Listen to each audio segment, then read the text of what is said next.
के बच्चों, जैसे कि आप लोगों की परीक्षा आने वाली है, तो मैं सोच रहा था कि मतलब कुछ एंटोनिम लिखवा दिया जाए। एंटोनिम क्या होता है? एंटोनिम का मतलब होता है विलोम शब्द। क्या होता है?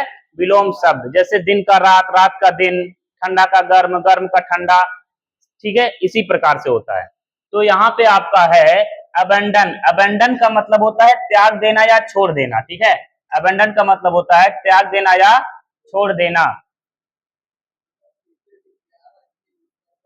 मतलब होता है त्याग देना या छोड़ देना। अब देखिए उसका मतलब होता है छोड़ देना। अब अडेप्ट या रिटेन का मतलब होता है ग्रहण कर लेना, अपना लेना, ठीक है। अगला है आपका एब्रीविएंट।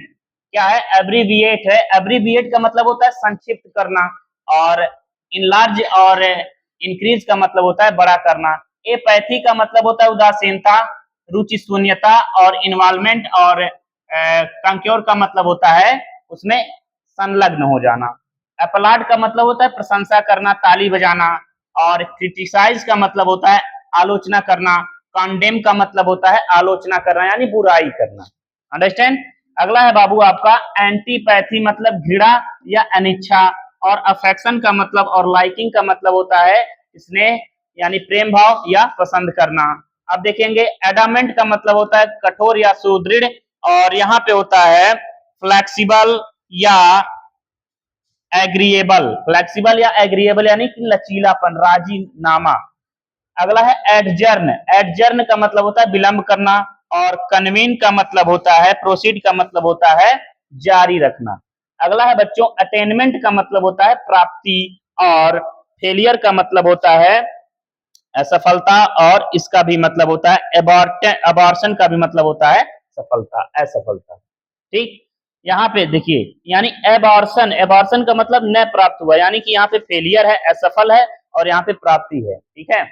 अब आते हैं बच्चों यहाँ पे देखिए अगला वाला वर्ड है यहाँ पे आपका अमेंस्टी। एमनेस्टी का मतलब होता है विस्मृत क्षमता दान, विस्मृत या क्षमा दान, और इसका मतलब होगा बच्चों कंडेमनेशन, कंडेमनेशन। अगला है अलाउ, मतलब आज्ञा देना, अनुमति देना। यहाँ पे है प्रिवेंट या डिनाई, मतलब रोकना। एक्यूरेसी का मतलब होता है बच्चों शुद्धता या सच्चाई, और इनएक्यूरेसी का मतलब होता है, और एरर का मतलब होता है गलती। अपीयर का मतलब होता है बच्चों प्रकट होना, और यहाँ पे है देख पा रहे हैं, एक मिनट के लिए जरा सा हम कुर्सी हटा दीजिए। प्रकट होना यानी यहाँ पे है अपीयर मतलब प्रकट होना, आप देख पा रहे हैं ना, यहाँ से दिखाई दे रहा है।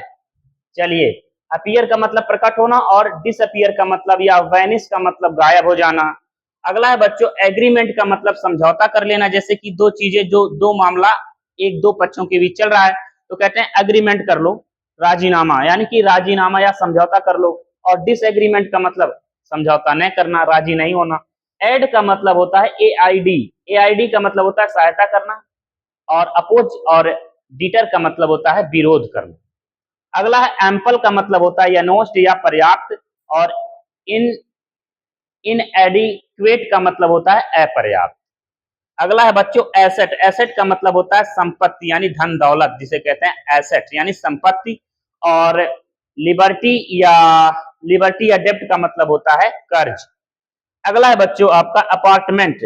अपरेंट क्या है? अपरेंट का मतलब होता है स्पष्ट या प्रत्यक्ष, और ऑब्सक्योर का मतलब होता है कि अप्रत्यक्ष। अंडरस्टैंड?